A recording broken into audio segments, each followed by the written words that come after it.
বাঙালি খানায় সবাইকে স্বাগত জানাই। আজকে আমি এখানে রান্না করব শোল মাছ। তবে শোল মাছটা কিন্তু আমি রান্না করছি না, শোল মাছ রান্না করছে আমার মা।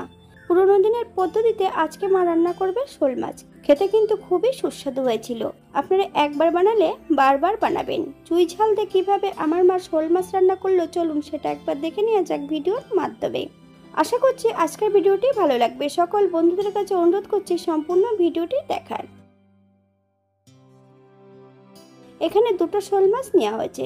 মাছ দুটোকে বেশ পরিষ্কার করে কেটে নেওয়া হবে। যারা শোল মাছ কাটতে পারেন না তারা একবার দেখে নিতে পারেন যে শোল মাছটা কিভাবে কাটা হয়।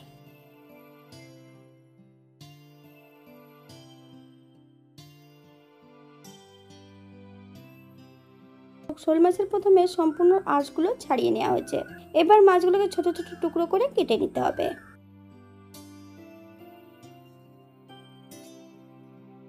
বাঙালি রান্না ঘরোয়া উপকরণ দিয়ে আপনাদের যদি রান্নাগুলো পছন্দ হয় তাহলে চ্যানেলটি সাবস্ক্রাইব করে দিয়ে পাশে থাকবেন। পাশে থাকা বেলটি বাজিয়ে দেবেন, নইলে নিত্য নতুন রান্নার নোটিফিকেশন পাবেন না।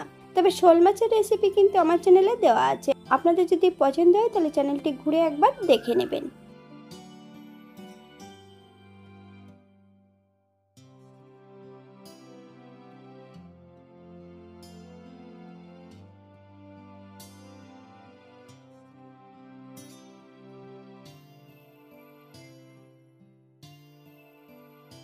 এই পর্যায়ে সম্পূর্ণ মাছ কেটে নেওয়া হয়েছে। মাছগুলোকে বেশ পরিষ্কার করে ধুয়ে নিতে হবে।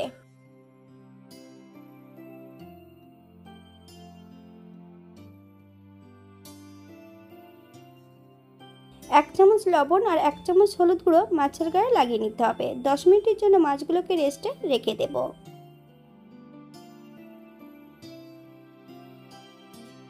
একটা কড়াইতে বেশ কিছুটা সরষের তেল অ্যাড করা হয়েছে। এই পর্যায়ে এক এক করে সম্পূর্ণ মাছগুলো ভেজে নিতে হবে। তবে আপনারা আপনাদের পছন্দ মতন মাছগুলো ভেজে নিতে পারেন।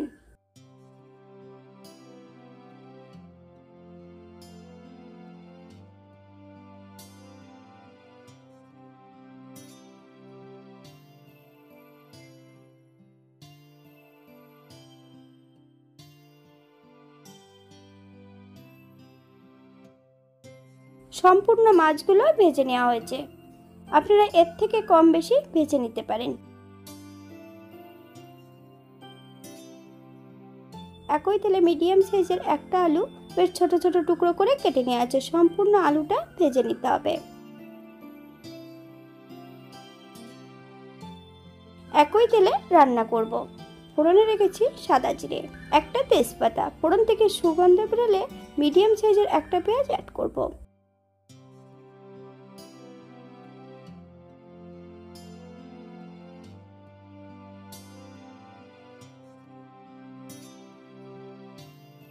তিন থেকে 4 কোয়া রসুন থেতো করে অ্যাড করা হয়েছে। 4-5টা কাঁচা লঙ্কা। আপনারা যদি পছন্দ করেন তাহলে পরিমাণে বাড়িয়ে দিতে পারেন। তবে পেঁয়াজ রসুন থেকে যতক্ষণ কাঁচা গন্ধ বেরোবে ততক্ষণ বেশ ভালো করে ভেজে নিতে হবে।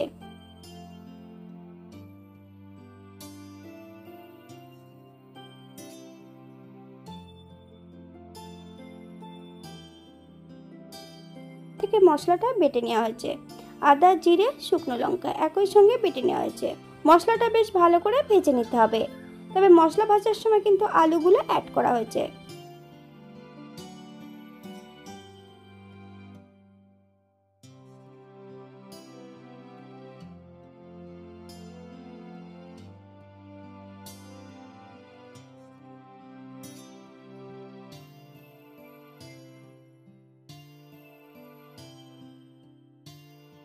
এই পর্যায়ে অ্যাড করবে 1 চামচ হলুদ গুঁড়ো, 1/2 চামচ লবণ। আপনার স্বাদ অনুসারে লবণটা অ্যাড করবেন। মশলা কষানোর জন্য সামান্য একটু জল অ্যাড করব।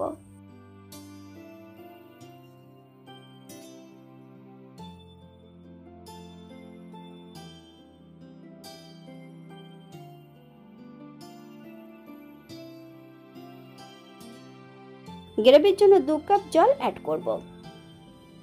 আলু সেদ্ধ হওয়া পর্যন্ত অপেক্ষা করতে হবে।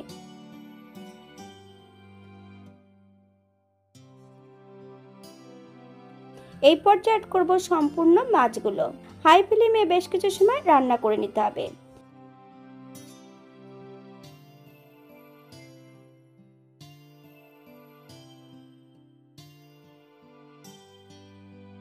ভেজে রাখা যে জিরেটা তার মধ্যে গরম মশলা দিয়ে আর চুই ঝালটা দিয়ে বেশ ভালো করে মিশিয়ে দিতে হবে। হালকা হাতে নেড়ে চেড়ে বেশ ভালো করে মিশিয়ে দেব। গ্যাসের ফ্লেমটা অফ করে দিয়ে 5 মিনিটের জন্য স্ট্যান্ডিং টাইম দিতে হবে। তারপর সার্ভ করব। এটা দেখতে যেমন ভারী সুন্দর হয়েছে, এটা গরম ভাতে খেতে কিন্তু অসম্ভব ভালো। আপনারা বাড়িতে একবার বানিয়ে নেবেন। আজকের ভিডিওটি এই পর্যন্ত। সবাই সুস্থ থাকবেন, ভালো থাকবেন। অন্যদিন নতুন রেসিপি নিয়ে আপনাদের সামনে আবার আমি হাজির হব। নতুন ও পুরনো সকল বন্ধুদের অসংখ্য ধন্যবাদ ভিডিওটি দেখার জন্য। হাতে যদি সময় থাকে তাহলে একটা লাইক, কমেন্ট, শেয়ার করবেন।